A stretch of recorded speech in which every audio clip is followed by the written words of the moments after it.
মহা ধুমধাম অনুষ্ঠান, আতশবাজি ফুটিয়ে ধনপুর মণ্ডল সভাপতি বলে বিধায়ক বিন্দু দেবনাথের বেটের মাধ্যমে শুরু হলো ধনপুর যুব মোর্চার উদ্যোগে এমএলএ গত বছরের ন্যায় রাত্রিকালীন ক্রিকেট টুর্নামেন্ট।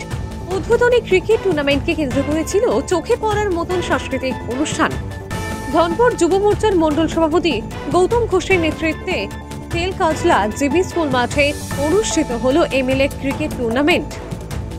উক্ত ক্রিকেট টুর্নামেন্টকে কেন্দ্র করে উদ্বোধনী অনুষ্ঠানে উপস্থিত ছিলেন ধনপুর মণ্ডল সভাপতি বিপুল মজুমদার, ধনপুর বিধায়ক বিন্দু দেবনাথ, মেলাঘাট থানার ওসি দেবাশিস সাহা, বিশিষ্ট সমাজসেবক পিন্টু রঞ্জন ঘোষ, হজ কমিটির সদস্য তারা মিয়া, তেলকাজলা ও বানিয়াচড়া গ্রাম পঞ্চায়েতের প্রধান, বাসপুকুর গ্রাম পঞ্চায়েতের উপপ্রধান কামাল মিয়া, পঞ্চায়েত সমিতির সদস্যা শ্রীমতী দুর্গা দাস সহ আরো অন্যান্যরা।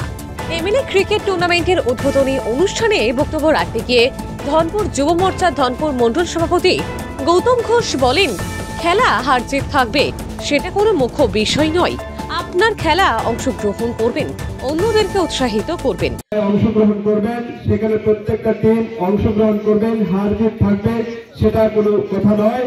আপনারা আনন্দ এবং উৎসাহিত হবেন, অন্যদেরকে আনন্দ দেবেন, তার জন্য আপনারা অংশগ্রহণ করবেন। অন্যদিকে মেলাঘাট থানার ওসি দেবাশিস সাহা বিশেষ করে যুব সমাজকে মাঠমুখী হওয়ার জন্য নেশার করাল গ্রাস এবং মোবাইলে গেমস থেকে বিরত থেকে মাঠে খেলাধুলা করার জন্য আবেদন করেন। যত বয়স হোক না কেন মাঠে আসুন, খেলাধুলা করুন, সবার সাথে খেলাধুলা করুন, সব ধরনের সমস্যা থেকে মুক্তি পাবে।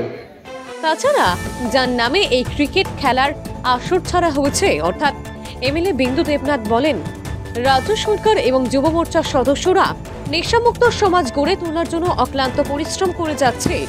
গত বছরের নেই এই খেলার আয়োজন হওয়াতে তিনি সকলকে ধন্যবাদ জানান। আমাদের লক্ষ্য কিছুদিনের জন্য নয়, আমাদের মাননীয় মুখ্যমন্ত্রী প্রচেষ্টা চালাচ্ছেন যে আমাদের এই ত্রিপুরার যেন নেশামুক্ত হয়।